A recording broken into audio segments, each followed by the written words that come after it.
Okay, good job on the first quiz, everyone. I'm more than pleased with the grades. I hope that you're finding the course meeting your expectations. If it's not hard enough, let me know. I'm sure I could make it harder. I don't want to. That's more work for me, too. And it will be hard enough in some of the upcoming modules. Anyways, enough of my ridiculousness. Um, First thing, let's talk about professionalism. I'm going to give you little anecdotes and bits of information that have nothing to do with pharmacology throughout the semester, but things that I think will benefit you anyways. I want you to hear them. If you don't like it, that's one comment I won't listen to. You'll need it later. Anyways, I'm at home in my office as usual, so why am I wearing a lab coat? Lab coats are the duty belt, the badge of the healthcare provider.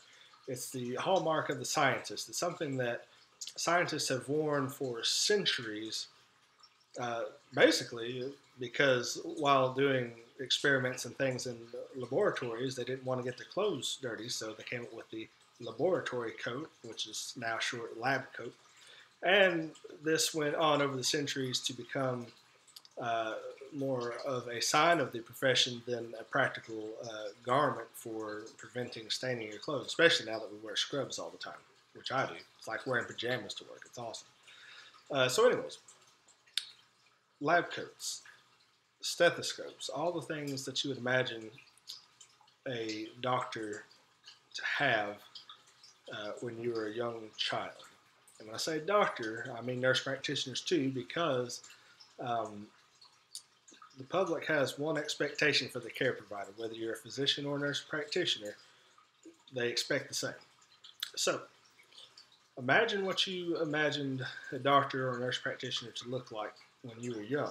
That's the expectation that people have when they're adults too. So, here's a story. I was a police officer, believe it or not, when I was getting my psychology degree before I ever got into healthcare. Why I did it, I do not know. So when I was training after I graduated the police academy, I had this sergeant, this great big redneck guy, been a police officer for many, many years, um, and he looked horrible. He looked like he slept in his uniform. His duty belt and boots were never polished. He never wore his hat. Um, just an unkempt individual for someone who enforces the law. Anyways, I was young, bright, ready to save the world. So my uniform was pressed every day. My leather was polished. You could see yourself in it. My badge was polished. I wore my Smokey the Bear hat everywhere. I had my silver buttons on, the works. Anyways, the moral of the story is any situation we got into, people tended to want to talk to me. Even though I had no clue what was going on at the time, they would talk to me over him. And the reason for that was I looked the part.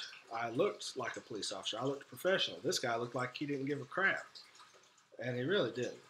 Anyways, that still applies to this profession. Now, I'm not going to tell you what to wear. This is just my advice to you. But remember, people do have an expectation of professionalism. Make sure they see that first. If they see it, you've already done half your work.